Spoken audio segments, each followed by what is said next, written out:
Hello there everyone and welcome to a new review on the channel. And today we are going to be looking at a relatively new book, and that is 52 Explorations by Jack Parker. Now, this is going to be part of a few books that I'm going to be reviewing because if you know, as of late, Vanishing Ink have started to put their books as ebooks, which means that for people like me where it takes over a month for books to come, when you order a book, they always put duty fees on my books, etc. So it gets really high and expensive to pay for books, and also it takes a very long time. But with this ebook one, not only are the books much cheaper, but they're instantly into your account. So I've decided during the Black Friday sale, especially for the incredibly cheap prices that a lot of these ebooks were, some were even as cheap as $15, I decided to purchase quite a bunch of them. So keep in mind that in the few months that come, you're going to see a lot more books reviewed on this channel, and I hope that you're going to appreciate that. So enough said about that. Let's roll the intro and get straight into it.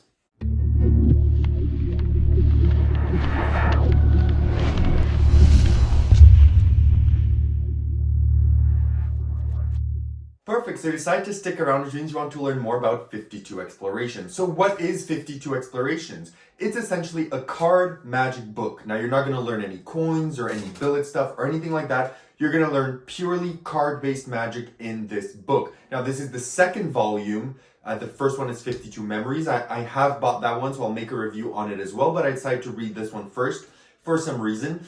But before we dive into the table of contents, the price, difficulty, and all of that, I'm going to perform for you one of my favorite effects from the book. Now, I'll do a streamlined, quick performance as I always do. 2 cards would be selected. You then proceed to have them remembered. So the first card would be remembered just like that. The spectator would remember the card. And then you say that we're going to shuffle everything. And now the second spectator also is instructed to remember their card. They do so, one last look. And then you can give the cards a cut if you want. Now you're going to say that to perform this effect, you're going to need a helper. And the helper comes in the form of just a shake. Normally the helper should come straight to the top of the deck, and that is the Joker. And what you're going to do is the Joker is actually going to help you find their card. So if you take the Joker and you put him in the middle of the deck, you can actually still see him in the middle of the deck right there. All you have to do is do this. And did you see what happened? The Joker kind of jumped a bit.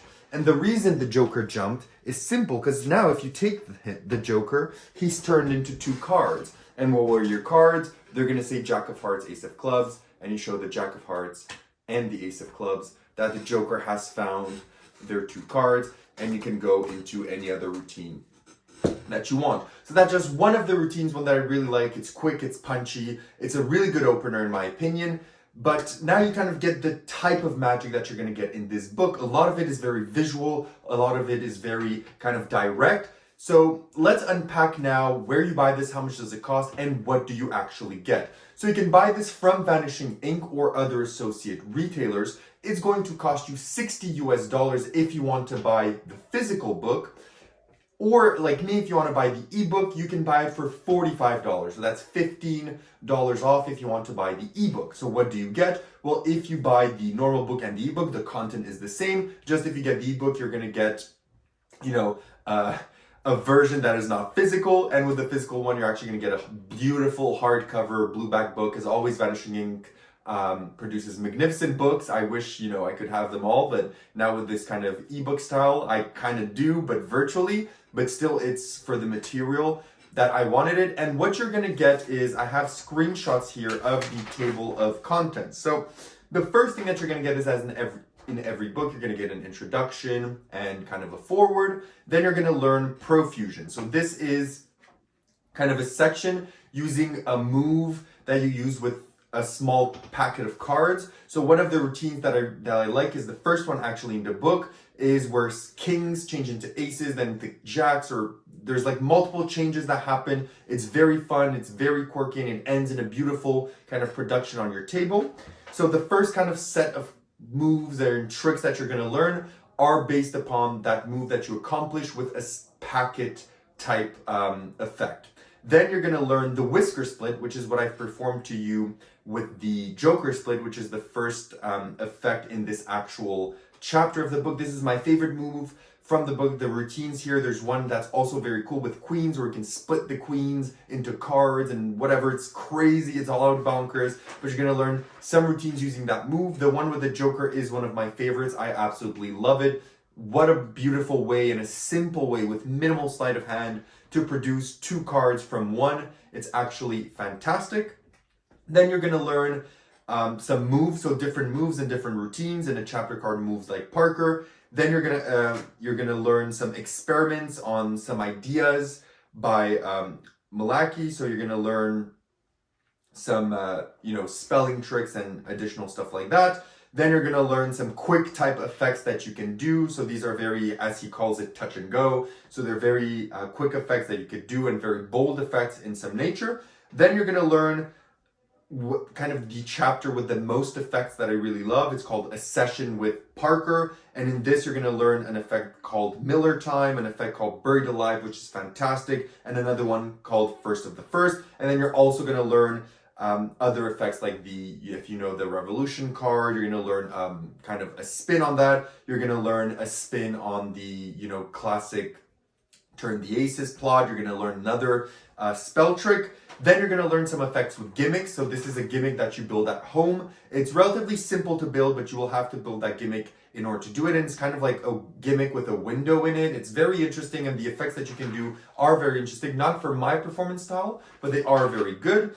Then you're going to have 3 more sections. So one of them is going to be some of his earlier effects that you're going to learn. Then the next section is based all on assemblies, so ace assemblies or ace tricks, and then assemblies, so 4 of a kind, royal flushes, etc.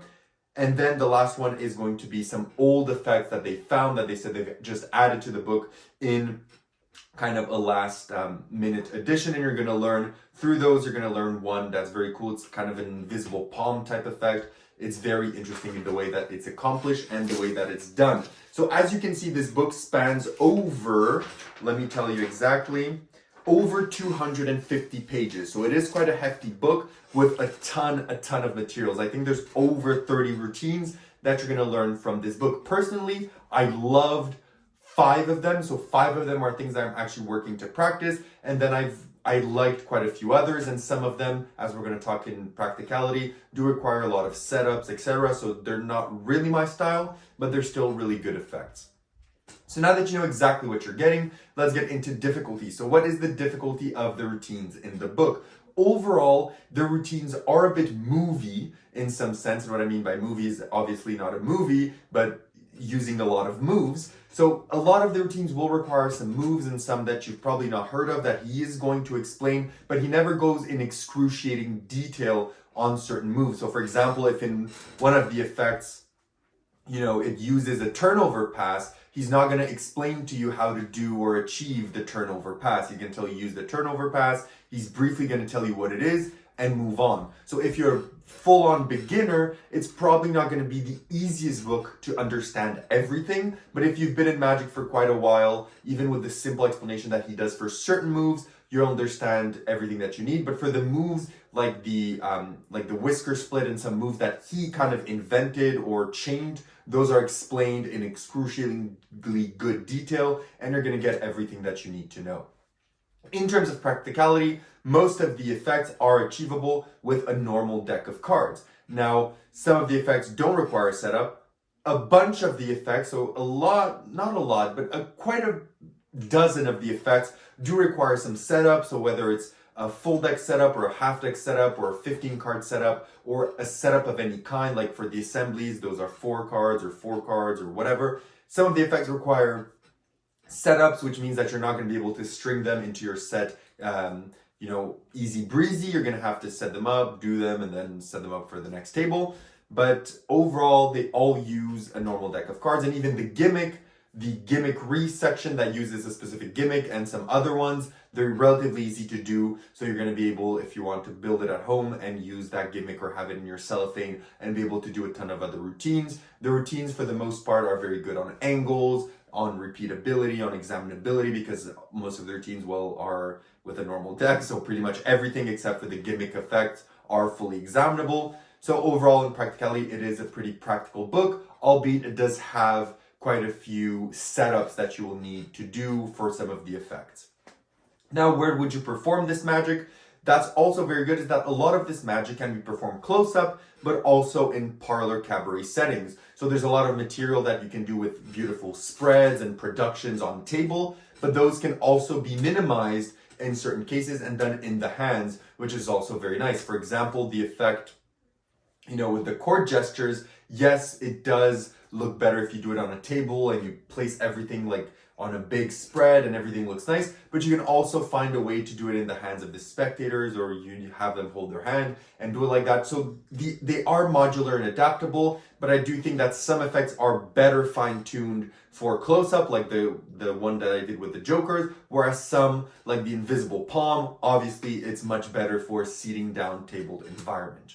So now that we know all of this, what are the positives and negatives of this book? As always, let's start with the negatives. One of the negatives is that a lot of the effects do require certain setups, and a lot of the setups for certain tricks are 10, 15, or plus so cards. So you do need to keep that in mind, okay? I'm not a big fan of doing setup tricks. I like opening with a setup trick, so opening a set with, having that set up, doing the trick and then moving into shuffling, etc. I'm a big fan of that. And there are a ton of routines like that in the book, but a lot of the really good routines and some of the funner routines do require constant setup, so you can't really chain them if you're doing, an act, for example, a seated act. You can't really chain from effect to effect, so that's just something to keep in mind, but overall, it's not a big complaint. In terms of positives, the effects are really well described, the effects are fun, the effects are unique. That's kind of the main thing that I've noticed in this book, is that the effects are very unique, even though they use some known plots. They have very unique twists and turns onto them, which I think is very cool. It's relatively achievable if you've been in card magic for quite some time. You can perform this pretty much anywhere. All of the effects, except for a few that use 1 or 2 gimmicks, are done with a normal deck that you can borrow from someone, except if they have, a setup. And yeah, that's all I have to say about 52 explorations. Now, if you have any questions, of course, leave them down below. But before I say goodbye to you, would I recommend this book and what do I give it out of 10? Would I recommend 52 Explorations? If you're a big fan of card magic and you would like to see some more whimsical type effects, then I do think that you're going to enjoy the material in this book. But if you are a super serious, card magician that doesn't like to do tricks with gags or a bit with a comedy twist, or, even the Joker one when you say, oh, look, I'm calling my helper, that may not be for everyone. So it is important to know that the effects here are much more playful rather than serious. So keep that in mind when you do decide to pick this up or not. But overall, it is a very fun book to read and a fun book to have. I do recommend it, and I'm giving 52 Explorations an 8 out of 10. So if you've liked this review, as always, leave a like and subscribe, and I'll see you all in my next one. Have a great one, and bye-bye.